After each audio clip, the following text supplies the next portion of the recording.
Buenas, amigos do campo, sejam mais uma vez muito bem-vindos a mais um episódio do Dúvida Rural.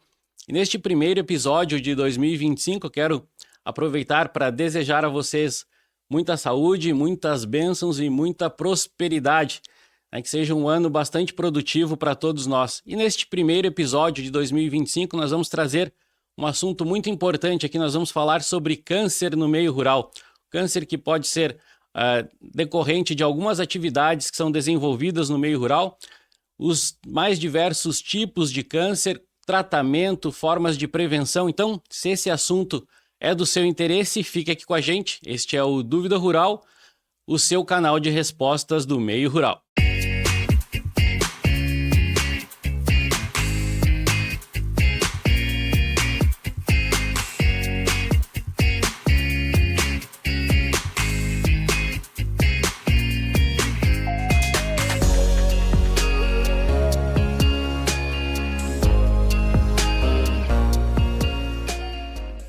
Muito bem, para conversar com a gente hoje sobre câncer no meio rural, nós trouxemos aqui o Dr. Pedro Erwin Specht Schurman.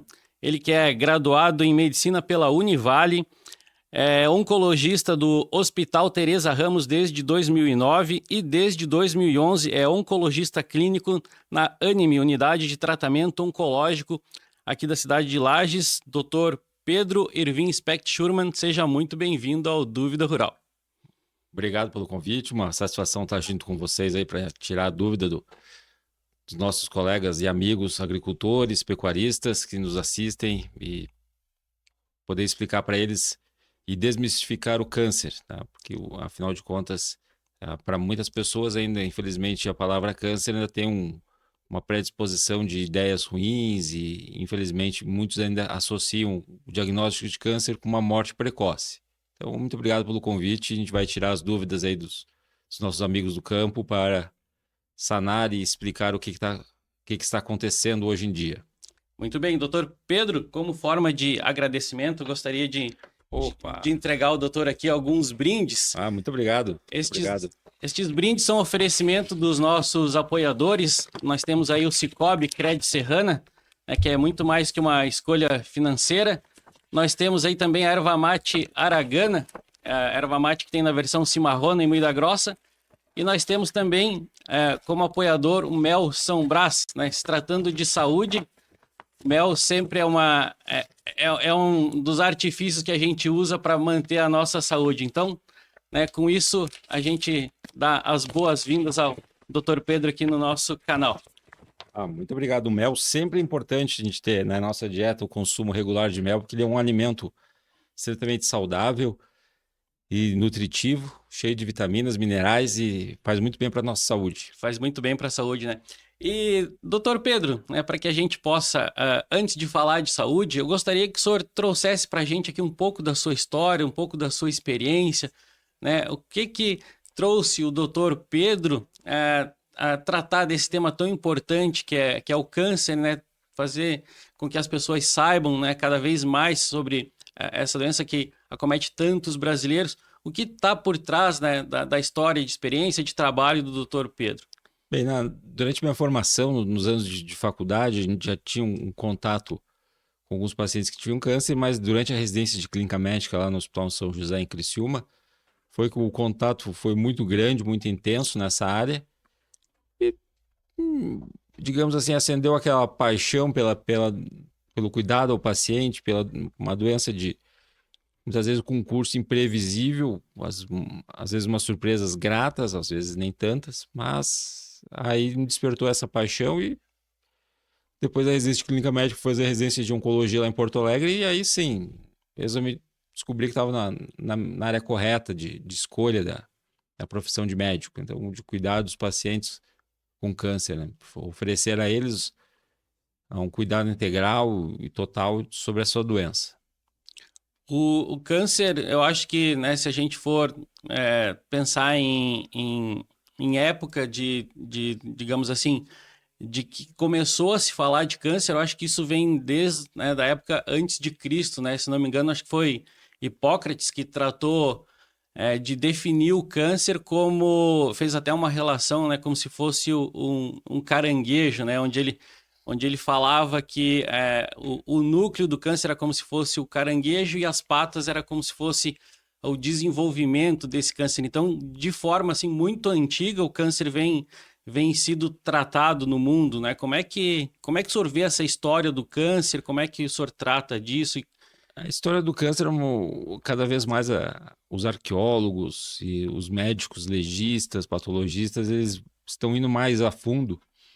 Então, já foi encontrado lá no Egito, mais ou menos na época da construção das pirâmides, crânios que foram feitos cirurgias, neurocirurgias, no caso, para retirar possivelmente tumores cerebrais. Então, esses foram os primeiros relatos lá em 3.000, 4.000 anos antes de Cristo. E Hipócrates, na Grécia Antiga, que fez a primeira correlação quando abriu uma peça lá, uma lesão, e descobriu, fez essa correlação com o formato de um caranguejo. Então, foi a primeira pessoa que fez essa correlação de formatos com do que estava vendo com uma coisa plausível para poder explicar para as pessoas o que era aquela doença que rapidamente se instalava e em pouco tempo a pessoa morria.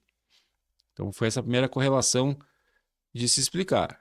Na história da medicina existem várias outras doenças que também tiveram essas correlações. Olha, esse padrão de doença aqui parece um queijo. E aí deu o nome de caseoso, que é queijo em alemão. Então ficou esses padrões. Então as referências eram muito um formato de uma planta, um formato de uma árvore, de um outro bicho. Então sempre essas correlações sempre apareceram. Para que a gente pudesse ter uma ideia melhor, né, mais visível, mais plausível do que estavam tratando. Mas para que a gente, né, e os nossos ouvintes possam entender, doutor Pedro, como é que a gente pode definir de forma mais simples o que é o câncer? Bem, o câncer é um nome que se dá para um conjunto de mais ou menos 150 doenças que tem uma característica em comum, que é invadir uma estrutura vizinha. O que quer dizer isso? Então, vamos pegar um exemplo muito simples, que é um câncer de pele. Ele começa na pele e se você não cuidar, se você não tratar corretamente, ele vai aprofundando, vai invadindo músculos e, infelizmente, algumas vezes chega até o osso. Então, essa é uma característica de todos os tipos de câncer, de invadir uma estrutura ao lado da sua. E alguns têm uma característica de mais agressividade que eles provocam doença à distância, que são as metástases. Mas o câncer em si ele pode começar numa única célula. A gente pode tratar de conceituar a partir de uma mutação? Como é que a gente pode... São alterações que acontecem em um conjunto de células, uma ou mais células, que o corpo não consegue combater a tempo e essas células vão se dividindo muito rápido. E aí vai aumentando. Então, mais rápido do que se dividiriam normalmente. Sim. Então, em vez de, vamos supor, a pele a gente troca de pele uma vez por dia. Então, o câncer de pele, em vez de ele se converter de um dia para o outro, ele faz 2, 3 camadas no mesmo dia de pele. E essa é uma célula que não descama. Assim, para as pessoas entenderem facilmente. Assim. Então, essa pele que já está com tumor ali, essa pele ela não vai ser trocada, ela fica ali e vai se multiplicando e crescendo cada vez mais. Ela não se renova, né? Renova. São células que não permitem a renovação, elas vão só degradando Isso. E promovendo outras células de igual função de degradação, digamos assim. Isso mesmo. E, doutor Pedro, como é que a gente pode perceber o câncer? A gente pode imaginar que o câncer ele é proveniente de questões genéticas, né? Tem pacientes que têm essa predisposição genética, tem pessoas que têm essa predisposição genética, ou é uma coisa mais relacionada a algumas atividades que a pessoa realiza durante a vida? Como é que a gente pode imaginar o acontecimento do câncer nas pessoas? Bem, nós temos essa é uma ótima pergunta, porque essa é uma dúvida corriqueira. Então, a gente sabe pelas pesquisas recentes que 90% dos casos de câncer são de causas ambientais. É aquilo que a gente faz no nosso dia a dia. E só 10% tem carga genética. Por quê? Porque hoje em dia está cada vez mais infrequente o casamento entre familiares. Então, no passado aconteciam por várias razões, e hoje em dia não. Hoje em dia, basicamente, você conhece uma pessoa lá ao acaso, que a chance de ela ser teu parente é muito pequena. Então, a não ser famílias ciganas, algumas tribos indígenas, algumas tribos isoladas da Amazônia, da África e da Ásia, e algumas famílias de origem judaica, que essa variabilidade genética é muito pequena, então nesses casos, sim, nessas populações específicas, a parte genética é muito forte. Mas ao acaso, na população geral do mundo, não. É muito mais aquilo que a gente faz, aquilo que a gente come, aquilo que a gente consome, que faz com que a médio e longo prazo a gente vai ficar doente. É muito mais, então, relacionado ao nosso hábito, né? Os nossos costumes, né? O nosso Isso mesmo. modo de viver. E se a gente for puxar um pouco das estatísticas, né? O câncer hoje, ele está presente em qual percentual, né? Se tratando de uma população a nível de Brasil, a gente pode imaginar que o câncer hoje está presente em quanto por cento, né? Quantas pessoas em cada 10 podem vir a ter câncer ou quantas têm câncer hoje? Bem, a estatística mais fidedigna que nós temos hoje são a questão de óbitos. Então, o câncer hoje é a segunda maior causa de óbitos no Brasil, tá? E 10% das cidades do Brasil, ela já é a primeira causa. Então, nós temos algumas cidades no interior do Rio Grande do Sul, aqui no interior de Santa Catarina, do Paraná, do Mato Grosso e de São Paulo, que já o câncer já é a principal causa de mortalidade. Extremamente Prevalente e frequente. frequente e preocupante, né? Muito. Muito, muito preocupante.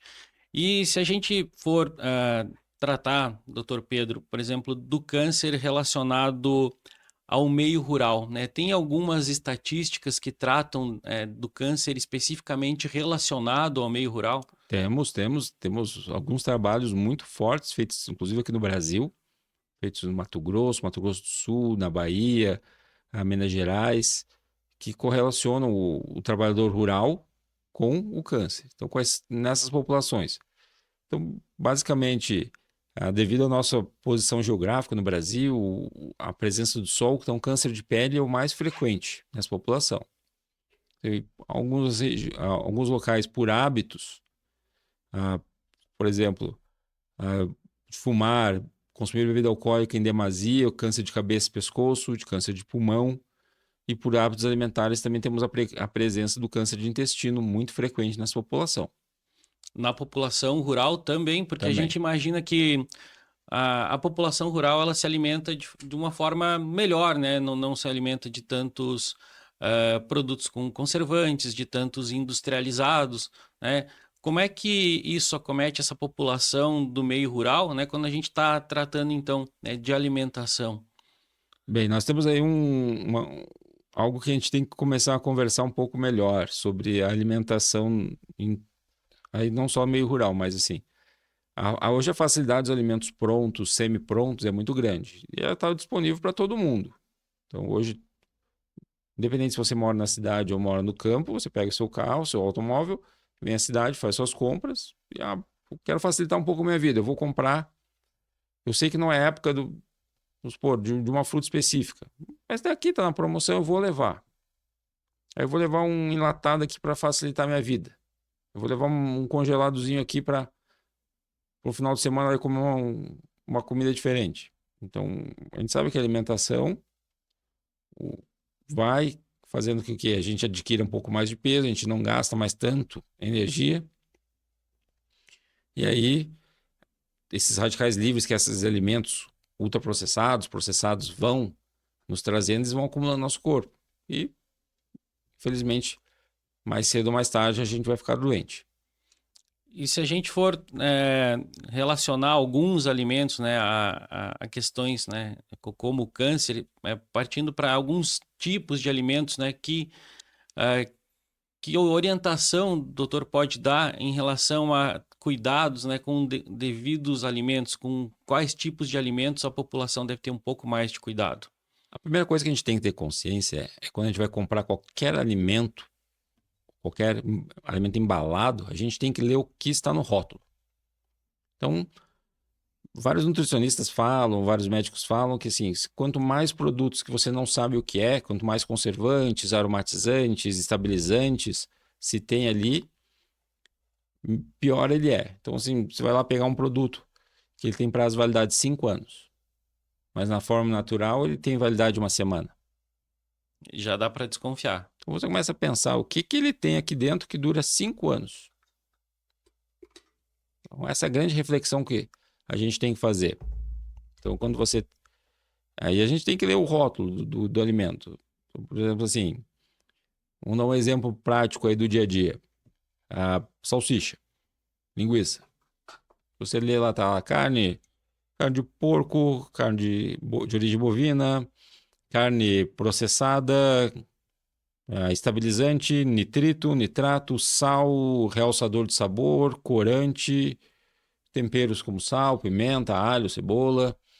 Mas se aquela quantidade de alimento, de conservantes está tão grande a ponto de ser maior do que os ingredientes naturais, essa é uma dica que eu sempre falo para os pacientes: evite esse alimento. Agora, se você chega lá, tem uma linguiça lá que você sabe quem é que fez, a pessoa colocou lá, aqui só tem carne de porco, tempero, sal e deu uma defumada.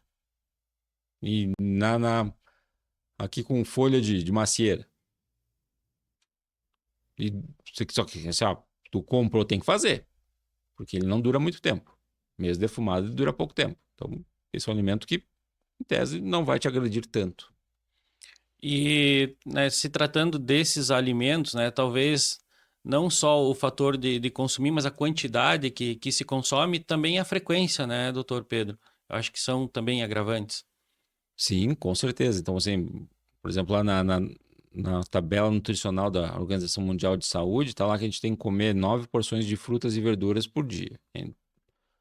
E é sabido que 90% da população brasileira não consome essa frequência. 9 porções de frutas e verduras, basicamente cada porção, assim, uma maçã é uma porção, uma banana é uma porção. Um punhado de alface é uma porção. Então, se a gente não coloca os vegetais, que são os que eles chamam de biomoduladores, que vão controlar a absorção de açúcares, de gorduras, de carboidratos, de proteínas dentro do nosso trato intestinal, do estômago, do intestino, nosso corpo não vai funcionar bem. E eu acho que é muito mais fácil, às vezes, né, quando a gente está no supermercado, às vezes, né, pegar um produto mais rápido, né? Isso. A gente hoje, com aquela falta de tempo para fazer muitas coisas, pensa, bom, para eu poder cozinhar uma certa variedade, né, de alimentos, eu vou levar tanto tempo. Para eu pegar esse alimento aqui que já está pré-pronto, eu vou levar muito menos tempo. E talvez essa praticidade, né, gere também, né, essa busca por produtos industrializados, processados, e talvez isso não seja, né, tão viável, não nos faça tão bem para a saúde. Isso é a questão hoje mais em voga, que é a questão tempo. Então, eu sacrifico tempo de cozinha, tempo de preparar alimentos, porque eu estou tentando fazer outras coisas. Certo ou errado, isso cada um julga.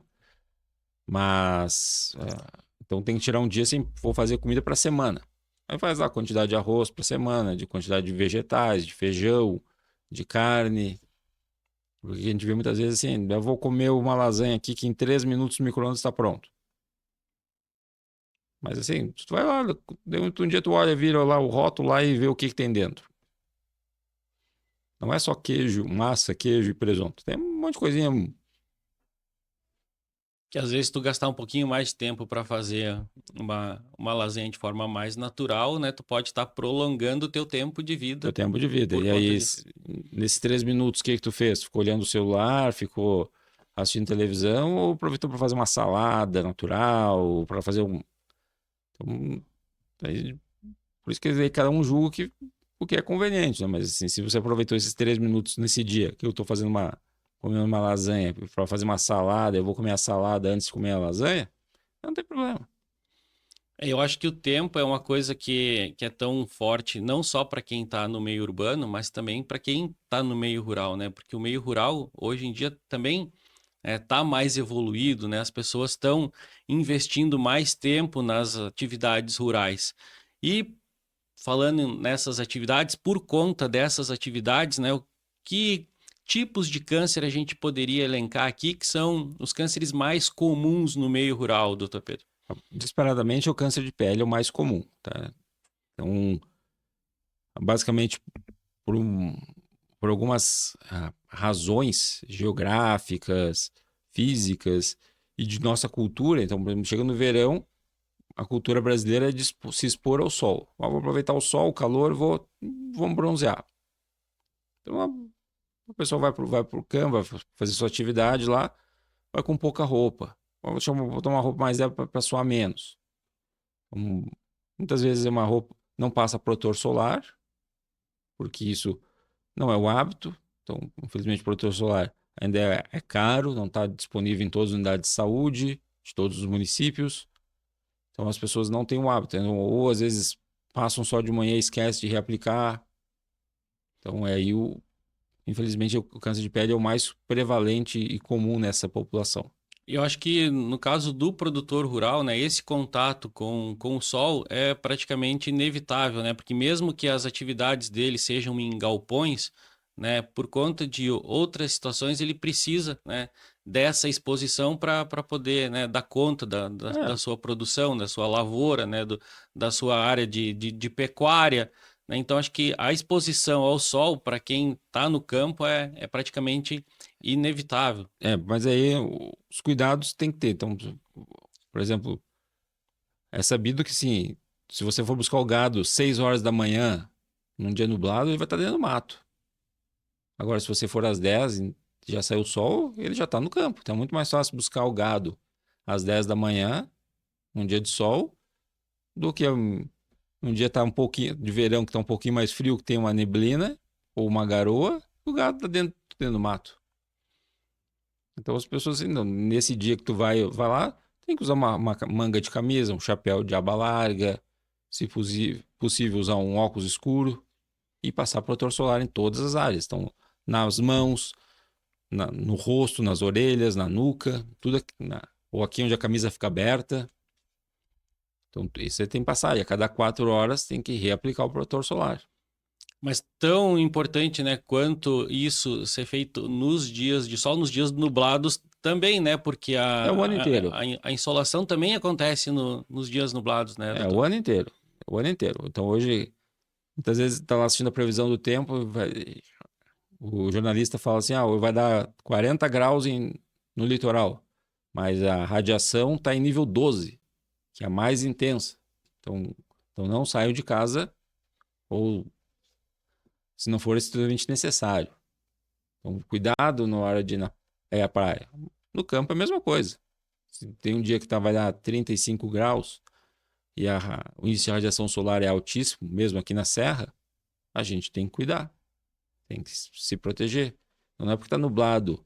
Então, o protetor solar ele tem que ser usado todos os dias, inverno e verão, e ser reaplicado cada vez que molha, que sua, que transpira, ou a cada 4 horas. E o câncer de pele, eu acho que ele é um dos mais responsáveis, né, pelas incidências de câncer, né? Acho que ele é o mais É o representativo, mais representativo. né? Isso chega a representar mais de 30% em algumas estatísticas, né? Isso mesmo. Então, eu gostaria que o doutor falasse um pouco, doutor Pedro, como é que a gente identifica um câncer de pele, né? Como é que são essas manchas que podem dar para aquele que vive no campo uma ideia de que, opa, eu preciso tomar um pouco de cuidado com isso. Como é que são os sintomas? Como é que a pessoa deve observar uma possível incidência de câncer de pele? Bem, essa é uma ótima pergunta, porque geralmente a gente vê uma mancha escura que surge na pele, pode ser na mão, nos braços, no rosto, nas costas. Então, é importante pedir para com quem vive junto que uma vez por mês, uma vez por semana, dê uma olhada nas costas depois do banho, identificar qualquer lesão de pele suspeita, muito escura, irregular, que está coçando, ou que tinha uma lesãozinha de pele lá de nascença, e de repente do nada ela começou a crescer, começou a doer, começou a coçar, e você vai lá, coça e começa a sangrar. Então essa é uma, opa, tenho que tirar. Eu tenho que ir atrás de ajuda. Pro- E, Procurar um dermatologista, daí procurar o dermatologista, o médico da unidade de saúde, o seu médico de confiança para orientações. Essas manchas escuras, elas podem ser, então, parecidas com verrugas, elas podem conter um pouco de sangue, elas podem ser mais de fácil identificação, elas descamam. Tem algumas que descamam, então algumas são planas, outras são elevadas. Então, tudo aquilo que não passa em uma semana, tu tem que procurar ajuda o quanto antes. Por exemplo, aquela ferida que às vezes não sara, isso pode ser um sintoma de... Essa é a questão mais comum. Que a pessoa chega ali no hospital e pergunta assim, quanto tempo tá assim... Ah, eu tinha uma feridinha aqui que demorou um tempão para cicatrizar e nunca cicatrizou direito. Aí você vai lá, faz a biópsia, é um câncer de pele. Então, aquela ferida que não sara, ela pode ser um indício Pode ser um indício que ou já é um câncer de pele ou é uma lesão que está se transformando num câncer de pele. É outro motivo, então, para se tomar um pouco mais de cuidado, né? Verificar se essas feridas que não saram... Que não saram, que não vão... Que nunca cicatrizam, que não saram, que coçam, que de repente está coçando, começa a sangrar. Opa, é um sinal de alerta. Tome cuidado. Sempre. Muito bem, para você que está nos acompanhando nesta entrevista aqui com o Dr. Pedro Ervin, nós estamos falando sobre câncer no meio rural, sobre os tipos de câncer mais comuns, decorrentes daquelas atividades que o produtor, que é aquele que vive no campo, desenvolve no meio rural. Peço que você se inscreva no nosso canal e também nos acompanhe através das nossas redes sociais. E doutor Pedro, a gente falou então de câncer de pele, quais são, né, os outros tipos de câncer que a gente pode considerar que são comuns, né, de ocorrerem naquelas pessoas que trabalham no campo, que trabalham no meio rural? Bem, infelizmente no Brasil ainda o ato de fumar é muito comum. E não é muito comum também no campo. Tá? Então, os cânceres de pulmão, os cânceres de cabeça e pescoço, principalmente pela combinação de álcool com o cigarro, então provocam muitas lesões de lábio, língua, garganta e de cordas vocais. Então, isso infelizmente ainda é muito prevalente. E a gente também tem em algumas regiões do Brasil o uso indiscriminado, ou melhor dizendo, um uso sem uma orientação correta do defensivo agrícola. Então a gente sabe que o defensivo agrícola também ajuda a desenvolvimento de alguns tipos de tumores. Isso tem mais a ver, então, de repente, com a quantidade ou mais com a forma de utilização? Porque eu acho que em relação à quantidade, por exemplo, se a gente for pensar que o produtor, ele talvez não vá usar uma quantidade inadequada, né? Não vá usar uma quantidade superior àquela recomendada, até porque a gente está tratando aí de produtos extremamente caros, né? Então, talvez mais do que o cuidado em relação à quantidade, a exposição a esse tipo de produto. Eu gostaria que o senhor comentasse um pouco para a gente como é que é essa relação do produto com, né, o surgimento, né, dessa doença. Bem, a primeira coisa que a gente tem que falar, assim, que a legislação brasileira, por exemplo, hoje você não chega numa agropecuária assim, eu quero comprar o defensivo. Vai dizer assim, não, cadê a receita do agrônomo? O que você vai aplicar? Então, e cadê o frasco anterior? Não, é a primeira vez. Opa, então vamos preencher um formulário, vamos preencher algumas coisas aqui. E na próxima, tu só compra se trouxer o frasco anterior devidamente limpo e inutilizável. Não dá para dizer que perdeu, que queimou, não. Tem que trazer. Então, a legislação, desse ponto de vista, ela é extremamente rígida. Então, só que o que a gente vê na prática?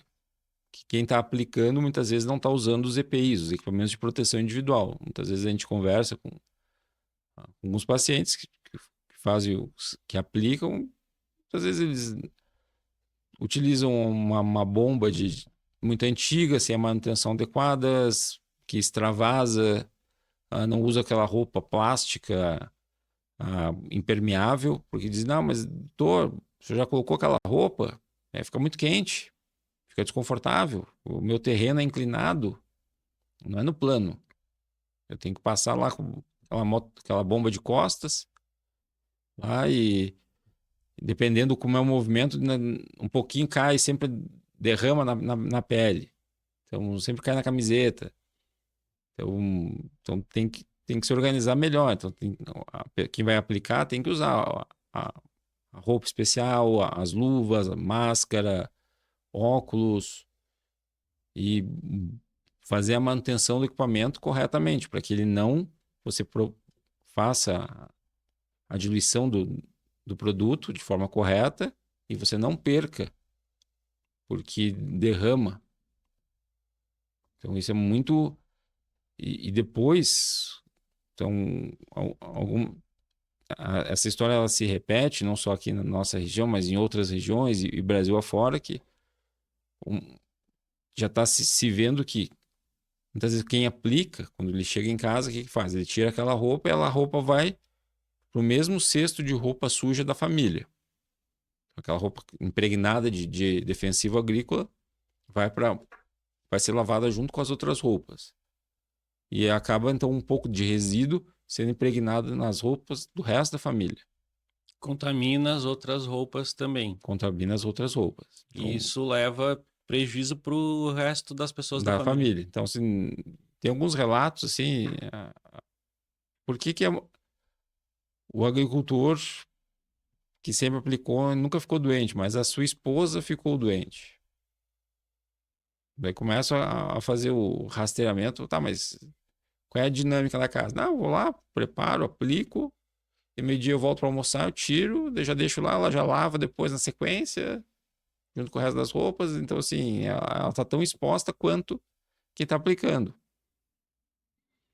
Então, talvez a forma de tratar isso seja separar a roupa, né, da roupa da família, mas também em local separado, né, Tudo para separado. evitar essa contaminação, esse contato. Esse contato, então, assim, a primeira coisa que a gente tem que ter consciência é que quem vai formular ou vai aplicar o defensivo, ele tem que usar todos os equipamentos de proteção individual. Então, macacão, bota, luva, óculos, máscara. Tem que fazer a aspersão correta, então utilizar o vento a seu favor. Então, por mais que gaste, vai gastar tempo, ele tem que fazer isso a favor, porque ele não pode se banhar junto, então ele tem que banhar a planta e não tomar o banho de veneno, de defensivo junto. Então, isso é uma coisa muito importante. E na sequência, quem vai fazer a higiene da roupa, vai fazer a lavagem da roupa, tem que fazer em local apropriado, com descarte correto e não misturar com o resto da roupa da família. E à medida que a gente vai tratando, né, dessa questão de cuidado, doutor Pedro, como é que acontece nesse caso, né, dos agrotóxicos, a contaminação a ponto de se desenvolver um câncer? Porque esses produtos, eles são residuais, né? Eles vão, aos poucos, né, causando o câncer por conta, né, dessas várias aplicações. Gostaria que o senhor explicasse um pouco para a gente como é que isso se dá, né, no organismo, né, como é que se dá essa absorção e como é que isso vem a ser um câncer posteriormente. Bem, basicamente, o defensivo agrícola ele vai ou se inala ou ele é absorvido pela pele. Então, e é o que acontece? Ele vai entrar e ele vai destruir o DNA de algumas células. Então, vai impedir. E aí, quando ele vai destruir o DNA, os fragmentos de DNA vão se alocando e aí uma célula dessas fica doente e vai se transforma num câncer e vai contaminando outras, até que a gente tem um câncer estabelecido. E outras células ficando doentes por conta, talvez, de outras aplicações é que vão causando também, né, essa... E são múltiplas aplicações. Então, tem algumas regiões, principalmente lá no centro-oeste, onde tem a prevalência de fungos muito maior que na nossa região, de doenças diferentes. Então, estatisticamente, a aplicação de defensivo agrícola é muito maior do que comparado com a nossa região. Nossa região é uma das que, estatisticamente, o uso é um pouco bem racional. E acho que também tem a ver, né, com questões de temperatura e umidade, né? Quanto mais quente, mais úmido, maior a proliferação de fungos, né? Talvez, né, maior a necessidade de defensivos. E aí os agrônomos vão responder com uma propriedade muito maior que eu, assim, que dependendo o que a gente quer produzir, na quantidade que se precisa produzir, tem que ser utilizado, porque senão pragas vêm e destroem a lavoura. Então, em vez de colher 60 sacas por hectare, eu vou colher 5 sacas. E aí nós temos um grande problema. E nesse caso, doutor Pedro, assim como no câncer de pele, né, a gente consegue reparar, né, alguns sintomas. No caso de uso, né, de trabalho, então, né, de atividade com uso de agrotóxicos, para que a pessoa tenha a noção de que ela pode observar alguns sintomas, existem, né, alguns sintomas que ela pode observar, né, que podem estar atrelados ao uso de defensivos? Sim, sim. Então, por exemplo, a primeira coisa, a- as equipes de saúde, elas têm que fazer campanhas preventivas. Então, assim, então tem o Outubro Rosa, que é a saúde da mulher. Então, as mulheres, a partir dos seus 45, 50 anos, têm que fazer mamografia. O Novembro Azul, que é a saúde do homem, a partir de 50 anos, exame de próstata. Tem o Setembro Verde, que é Março Verde, que é o câncer de cólon. Então, tem que fazer colonoscopia. E assim, todos os meses do ano tem uma campanha. Temos o Dezembro Laranja, que é o câncer de pele. Então, todos os meses existe uma campanha de conscientização. Então, temos que ir atrás, as equipes de saúde têm que fazer o rastreamento, têm que ir atrás, as pessoas têm que estar conscientes que, opa, está chegando a minha. Estou na idade, eu tenho que procurar atendimento médico para fazer esses exames de rastreamento. Essa é a primeira condição. E aí, no segundo plano, o que eu estou sentindo? Então, aquele paciente aquela pessoa que fuma demais, que começa a ver que seu padrão de tosse está mudando, está sendo mais intenso. Opa, tem alguma coisa no meu pulmão. Eu tenho que investigar. Então, eu estou indo evacuar, eu vou ao banheiro, eu evacuo o sangue. Opa, tem alguma coisa estranha no meu intestino. Não é assim. Então, eu tenho que procurar auxílio quanto antes. Esses já pode ser alguns, né, 12 indicativos de que a pessoa precisa, né, de um pouco mais de orientação. Isso falando, né, nesses diferentes órgãos, digamos assim, né, que o câncer aparece, as células também se desenvolvem de forma diferenciada, né, conforme as regiões do nosso corpo. Então, talvez um câncer em algum ponto demore muito mais tempo para aparecer do que em outros pontos, Isso mesmo. né? Por conta, né, dessa diferenciação celular que acontece de forma diferente em determinados pontos. Gostaria que o senhor comentasse um pouco sobre isso, né? E relacionasse também a questão da metástase, o que é a metástase, como é que isso tem relação, né, com o câncer, com a diferenciação celular, como é que isso vai acometendo outras partes do corpo, né? Como é que o senhor poderia orientar, né, em relação a isso? Bem, a metástase nada mais é do que a doença à distância. Então, por exemplo, vamos supor aqui uma mulher teve um diagnóstico de um câncer de mama, ela fez o diagnóstico, operou, fez a quimioterapia, a rádio, e de repente ela apareceu com nódulo no fígado, fez a metástase no fígado. Então, volta tudo de novo o tratamento. Então, a metástase nada mais é do que a doença à distância. Então, saiu da mama, entrou na circulação, ficou circulando durante um X tempo, aí apareceu um nódulo lá no fígado, ou no pulmão, ou nos ossos, e essa lesão está crescendo e está alterando o funcionamento desse órgão. E essa é a metástase. Ela não necessariamente, né, começou, ela não necessariamente ocorreu ali, ela começou em outro Começou em órgão outro órgão e se se espalhou, espalhou. né? Isso é chamado de metástase. Uhum. Isso. E gostaria que o senhor trouxesse aqui para a gente também, né? O senhor falou ali, né, que outros cânceres são também muito comuns no meio rural. E o senhor citou ali o fumo e o álcool. Recentemente, alguns estudos têm trazido o álcool como um dos grandes problemas, né? Coisa que talvez a gente não trate, né, como um problema assim tão grave, né, por ser uma coisa talvez muito mais comum, né, do cotidiano das pessoas, mas muitos pesquisadores têm condenado, inclusive, né, o consumo mínimo de álcool. Alguns pesquisadores falam que o álcool não deve ser consumido em quantidade alguma, né? Outros pesquisadores falam que não, algumas quantidades são seguras de consumo. Como é que o senhor vê isso relacionado ao câncer, o consumo de álcool em diferentes quantidades? Bem, o uso crônico do álcool ele é um problema global. Então, basicamente todos os países do mundo enfrentam as questões relacionadas ao alcoolismo, melhor dizendo, ao consumo exagerado de álcool. Então, várias doenças são desenvolvidas. Então, cirrose hepática, gastrite e o câncer não é diferente. E aí nós temos aí quantidade e qualidade do álcool. Então, aquelas bebidas muito baratas, que basicamente, na verdade, são sobras da produção, que por alguma razão você conseguiu filtrar um pouquinho mais e sobrou algum produto.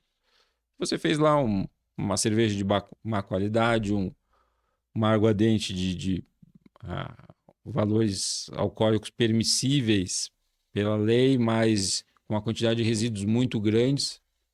E aí, vou fazer o que com isso aqui? Não dá para desprezar, eu vou embalar e vou vender.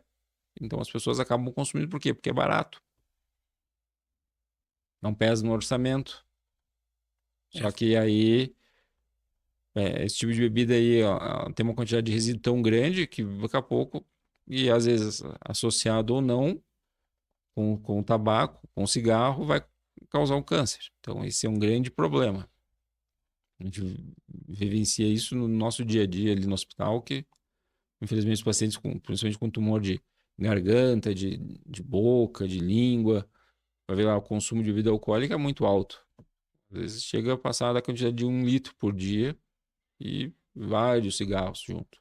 E isso tem sido cada vez mais frequente ali na Anime. Vocês têm percebido que essa correlação é muito alta.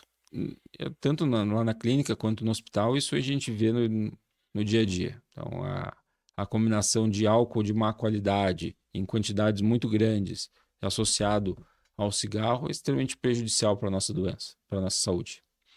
E talvez, né, à medida que se consome o álcool, então, né, de má qualidade, em grandes quantidades, eu acho que chega a tal ponto que o nosso organismo, né, que o nosso sistema imune já não consegue mais atacar aquelas células ali. Eu gostaria que o senhor falasse um pouco, né, porque o nosso organismo ele tem um sistema de defesa, né, não é a partir de repente de uma mutação, né, de uma mudança de célula que vai acontecer o câncer logo de imediato. Talvez o nosso organismo, num primeiro momento, ele já consiga, né, promover essa defesa. Gostaria que o senhor falasse um pouco de como é que ocorre essa defesa e o que vai acontecendo ao longo do tempo que o organismo vai perdendo essa capacidade de defesa e aí então é que o câncer começa a se instalar. Gostaria que o senhor comentasse um pouco em relação a isso. Uma ótima pergunta. Então, porque o nosso corpo, ele, assim, ó, são milhões de anos de evolução.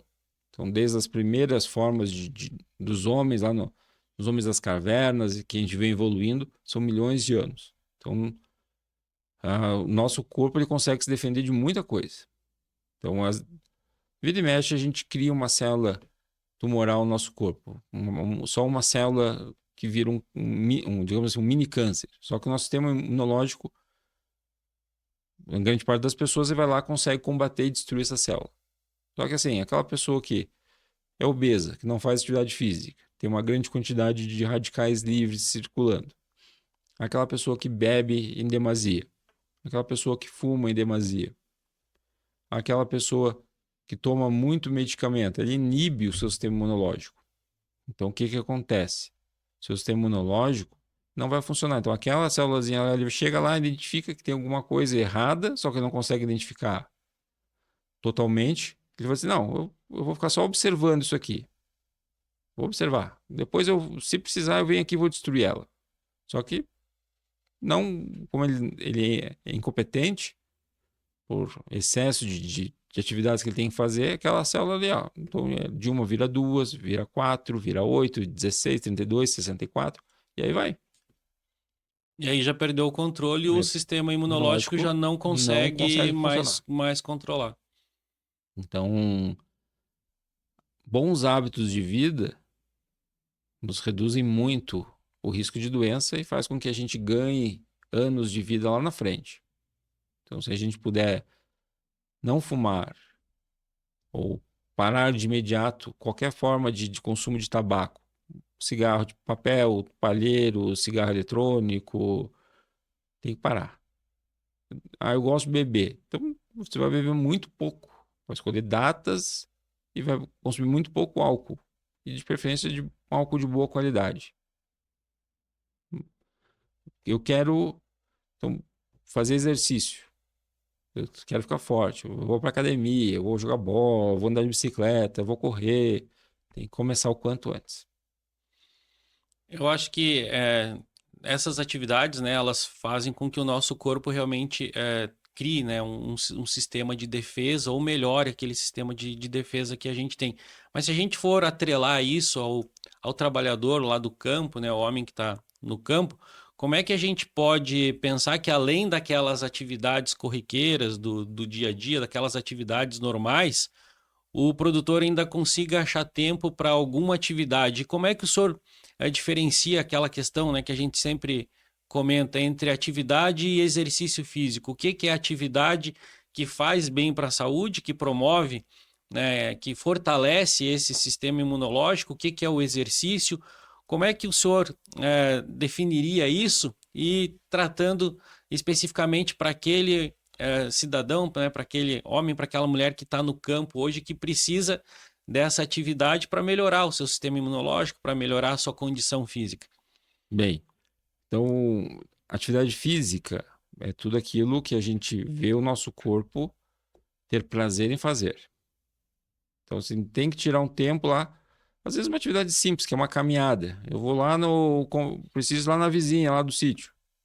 Então, é 1 quilômetro de distância. Vai caminhando e volta caminhando. Já fez 2 quilômetros. Ah, em vez de ir de carro, dá para ir de bicicleta. Então, vai de bicicleta. Mas é um pouquinho mais longe, eu sempre vou a cavalo. Não vai de bicicleta ou vai caminhando. Tira um tempinho para fazer isso. Então, porque tem atividades, a gente sabe que tem atividades no campo que exigem muito mais força. Então, às vezes, a atividade física já está aí, vou rachar lenha. É uma atividade física. Isso você vai considerar atividade física com atividade do dia a dia, do teu dia a dia. Então, isso pode ser utilizado.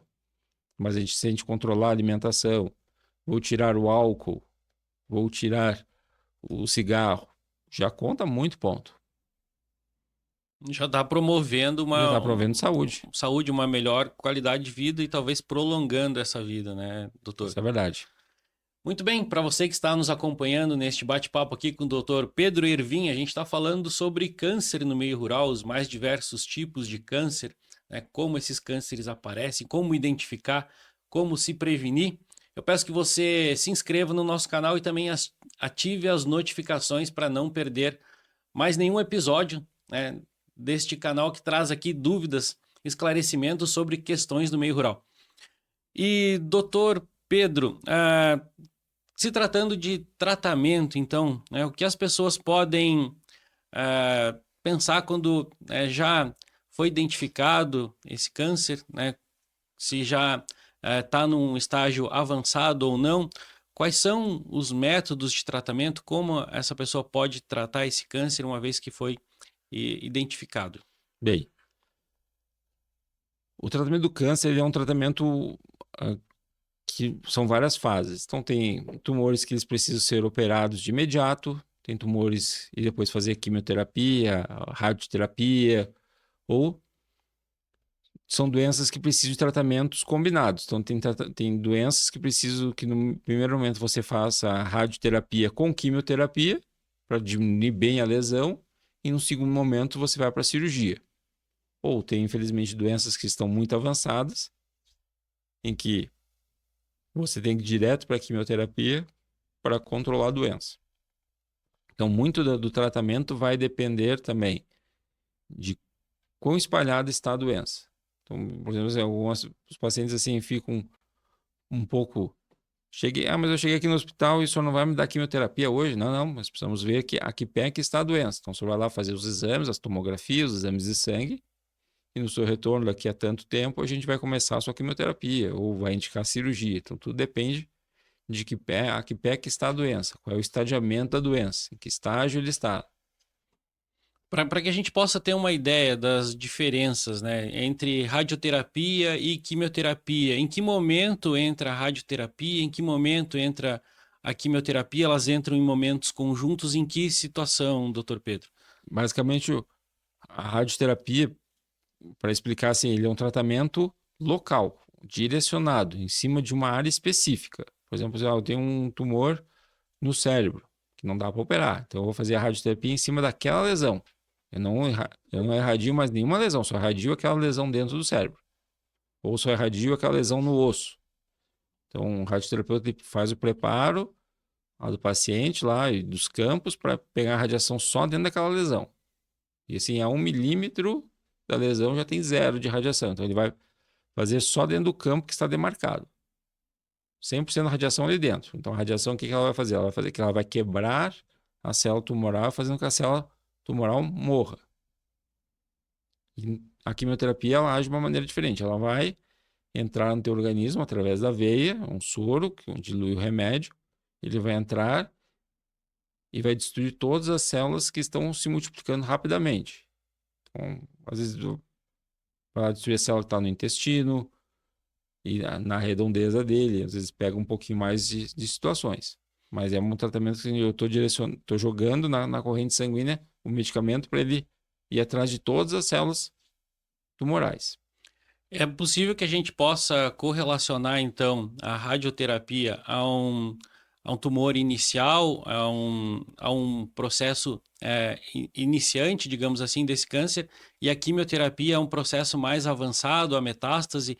É possível ter essa correlação? Não, Não. não. Hoje em dia existe um tratamento combinado, muitas vezes. Então, tem momentos que é o momento da cirurgia, depois o momento de químio, e na sequência, ou não, radioterapia, ou eu vou combinar tratamentos. Às vezes eu faço a quimio e rádio bem forte, concentrado no início, e na sequência, em poucas semanas, já estou operando, e depois eu volto e faço mais químio, ou faço um pouco mais de quimio e rádio. Então, cada doença tem as suas Essas combinações. particularidades, Isso. né, doutor? E outra coisa que talvez as pessoas pensem quando é aplicado um tratamento paliativo, porque também eu acho que em muitos casos, né, o tratamento paliativo talvez seja mais favorável do que um procedimento cirúrgico, né, quando leva em consideração talvez idade do paciente. Gostaria que o senhor trouxesse um pouco disso também, né, dessa forma de tratamento e o que o paciente pode esperar, né? Porque às vezes a pessoa está com um câncer ali e ela pode, né, viver muitos anos ainda através de um tratamento paliativo. Gostaria que o senhor trouxesse um pouco dessas questões também, Né? que talvez seja uma forma de tranquilizar, né, as pessoas através desse método de tratamento. Bem, o cuidado paliativo, ele é um procedimento ou são cuidados, não necessariamente fim de vida, mas eles são cuidados para doenças incuráveis. Então, todos os pacientes que têm doenças incuráveis, ou que não sejam passíveis mais de tratamentos de controle, eles entram em cuidados paliativos. Podem ser doenças neurológicas, doenças cardiológicas, doenças renais e o câncer também. Então, aí o cuidado paliativo nada mais é do que a gente começar a olhar assim, conversar com o paciente, com a família e dizer assim, olha, está na hora de a gente utilizar não só da quimioterapia, mas vamos colocar mais analgésicos, mais medicamentos, vamos fazer diferente. O paciente, seu João, Dona Maria, ele vai vir mais vezes para a consulta do que vinha antes. Eu preciso estar mais atento. Ele vai internar mais vezes. Então, é um trabalho bem diferente e vai fazendo com que o paciente, não que ele viva mais, mas que ele viva melhor aquele tempo que ele ainda tem de vida. Então, Ele- isso é importante a gente desmistificar que não é porque entrou em cuidado paliativo que não vai ser feito nada. Muito pelo contrário, é um momento onde se faz muito pelo paciente e pela família. Então, para desmistificar algumas coisas, para conversar, para orientar, para tratar o paciente, às vezes com outros olhos, e já explicar para a família, olha, você tem que sentar, tem que conversar entre os familiares, se organizar melhor, porque talvez a ausência daquele ente querido seja muito próxima. Mas até então ele pode ter uma condição de vida melhorada, né? Um Sim, bem-estar, né? Atribuído ao cuidado paliativo. ao cuidado paliativo. E, doutor Pedro, como é que a gente pode imaginar, então, cuidados, relacionados à prevenção? Como é que as pessoas podem, né, se prevenir, né, trazendo já mais para nossos momentos finais aqui, tratando de prevenção, o que as pessoas podem fazer, então, para se prevenir destes mais diversos tipos de câncer? Primeiro, é cuidar da nossa alimentação. Ter consciência daquilo que eu compro e coloco na mesa para servir de alimento. Então tem que olhar o rótulo, tem que olhar prazo de validade, tem que olhar o que eu estou consumindo. Essa é a primeira coisa. Por quê? Porque a gente está comendo muitas vezes demais só por gula, não porque é um alimento nutritivo. Então a gente tem que procurar aqueles alimentos que sejam realmente nutritivos e nos alimentar da forma correta. Bastante vegetais, carboidratos e proteínas. Não é para comer só proteína, não é para comer só carboidrato. Então, a primeira coisa é isso, é cuidar o que eu compro para colocar na mesa como alimento.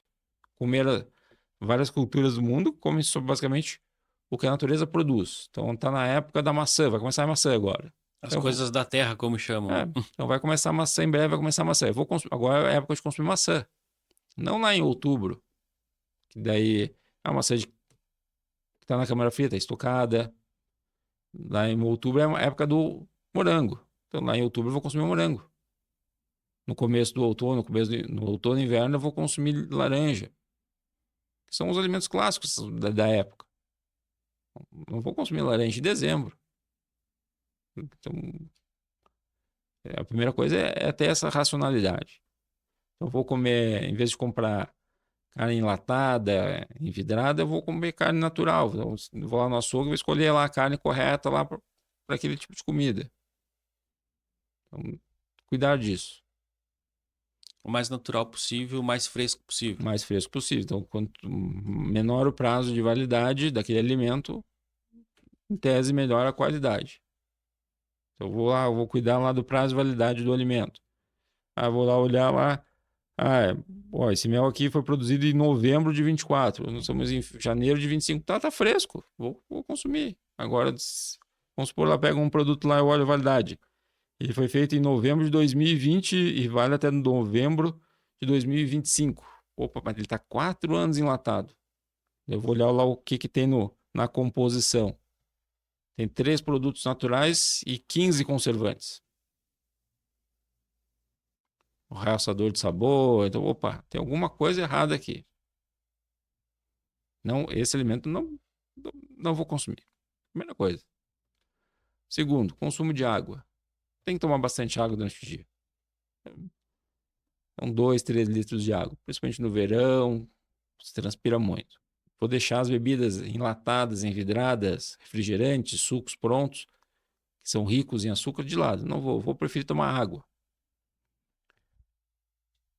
Fazer atividade física e, principalmente, não beber, não fumar e não ser obeso.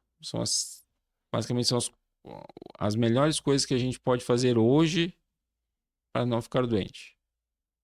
E estava esquecendo, algumas doenças, alguns cânceres são transmitidos por vírus e bactérias. Então tem lá, principalmente para as mulheres, para as meninas, tem que fazer a vacina contra o HPV, que é o responsável pelo câncer de colo de útero. Por exemplo, agora tem uma propaganda muito grande da Escócia. É um país bem pequeno, não é um país rico, mas a partir desse ano já são 0 cânceres de colo de útero esperados para a população escocesa. Eles vacinaram todo mundo lá atrás. Por conta dessa campanha.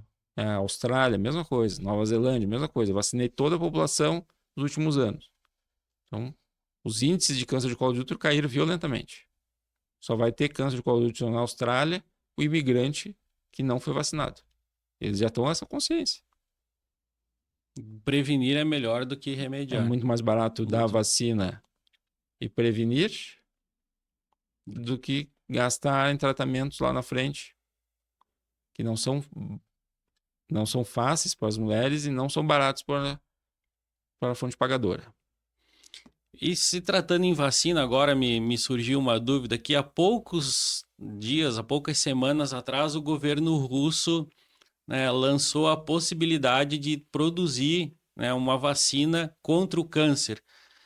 É possível que a gente possa imaginar que em algum momento próximo a gente tenha uma vacina que possa tratar, como o senhor falou, cerca de 150 tipos de câncer, ou o câncer ele é tão diferenciado conforme ocorre que hoje em dia, né, essa notícia, né, pode nos deixar com um pouco de pé atrás por conta da complexidade, né, do câncer e dos vários tipos de câncer hoje. Como é que o senhor vê, né, uma notícia dessa sendo lançada e a possibilidade de que isso realmente aconteça no futuro próximo?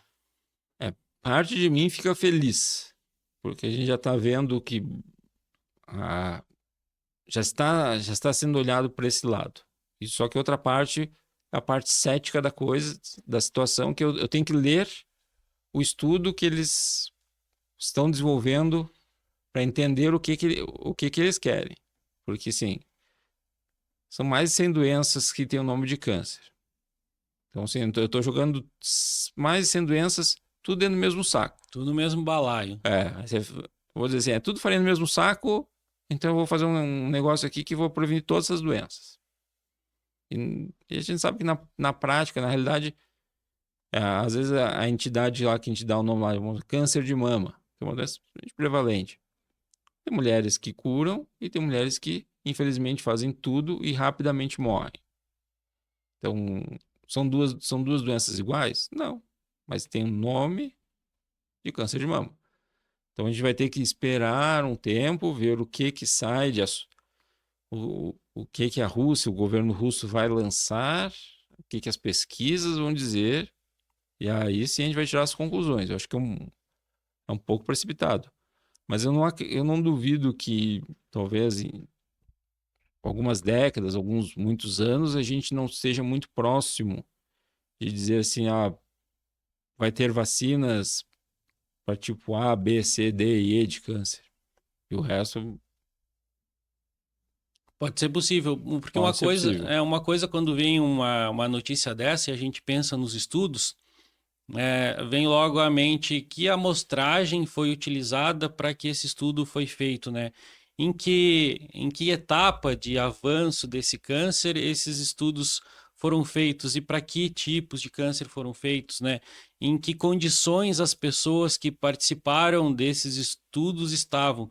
Como é que estavam as questões imunológicas, por exemplo? Eu acho que são várias as variáveis, vários os fatores que podem ser relacionados, tratados e levantados, né, para que um estudo desses venha à tona. Mas como o doutor falou, né, de certa forma nos traz um pouco de esperança, porque eu acho que o que as pessoas que passam por uma situação de câncer, acho que o que elas mais se imaginam é tratando aquilo de forma mais rápida e talvez, né, pensar que uma vacina possa ser uma forma de tratar isso mais rapidamente e seja um tanto quanto confortante para essas pessoas. Nós temos que ver aí aqui basicamente vamos ter que esperar eles lançarem os estudos para entender o que eles querem dizer com isso, que população que foi estudada, e entender o seguinte: não é porque funciona nos russos que vai funcionar em nós brasileiros. Tem remédio que funciona muito bem em japoneses e coreanos e chineses, só que quando você estudou em japoneses, coreanos e chineses que moram na América do Norte e na América do Sul, ele não funcionou. Ele só funciona lá. E aí foi estudada a mesma população. Mas as características evolutivas são diferentes para esses diferentes povos, né? Porque assim, na alimentação no Japão é uma, na América é outra. Na América do Sul é completamente diferente. Um americano do Sul para um americano do Norte já mudou. Já tem muita diferença. E aí você bota... Mas esse é só um exemplo do que assim, talvez funcione para os russos. não necessariamente vai funcionar para nós brasileiros. Então tem outro remédio, tem um outro produto que funciona muito bem na Índia para tratamento de câncer. Quando foi estudado fora da Índia, fracasso total. Então são características genéticas e alimentares e culturais que fizeram que para aquele grupo de pessoas num determinado local funcionou muito bem. Saiu dali, a maionese desandou. Já não dá para tratar isso como uma coisa a ser desenvolvida, então, né, no mundo todo em função dessas características. Tu vai ver lá que o russo ele bebe muito mais, ele fuma muito mais do que outros povos. Então, assim, aí nós vamos ter que esperar a ciência provar, através dos estudos, o que eles querem. O que aquela notícia que saiu, a vacina contra todos os cânceres, daqui a pouco eu vou dizer, não é bem contra todos, é contra 2, 3 tipos que são muito comuns aqui. Para tais características, né, de sistema imunológico também. Isso aí. Muito bem, doutor Pedro, eu gostaria que o senhor deixasse aqui para a gente, então, já nos encaminhando para essa parte final, a sua mensagem, então, né, para aqueles que nos ouvem, né, talvez algum recado, como é que vocês na Anime têm trabalhado em relação ao câncer, ao tratamento, né, ao acolhimento desses pacientes. Gostaria que o senhor deixasse aqui para a gente, então, a sua mensagem final desse nosso bate-papo.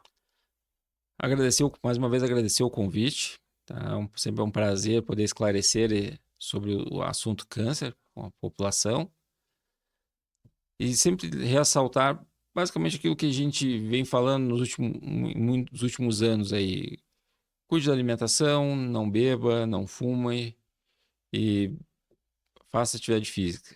Isso é extremamente importante para o nosso corpo, tá? Vai diminuir muito os riscos, tá? E qualquer sintoma diferente do habitual, fique atento e procure o seu médico o mais rápido possível. Só assim a gente vai fazer diagnósticos precoces e conseguir tratar de maneira mais assertiva em direção à cura. Muito bem, doutor Pedro, mais uma vez eu agradeço a sua presença aqui, agradeço os seus esclarecimentos, agradeço por ter trazido tanto conhecimento e informação, porque eu acredito que para aqueles que estão nos acompanhando, esses esclarecimentos, né, esse seu conhecimento trazido aqui é extremamente válido. E o que a gente quer aqui é que cada vez mais as pessoas, né, tenham ciência do que é, né, se tratando de câncer e possam, né, se caso ocorrer, o mais breve possível, né, poder tratar e poder se livrar, né, dessa doença que tanto acomete os brasileiros de forma geral. Então, mais uma vez, doutor Pedro, muito obrigado pela sua presença aqui. Obrigado. Para você que esteve aqui com a gente, então, neste bate-papo com o doutor Pedro Specht, eu peço que você mais uma vez se inscreva no nosso canal, ative as notificações e nos acompanhe, continue com a gente para os próximos episódios. Foi mais uma vez uma satisfação estar aqui com vocês. Um abraço e até breve.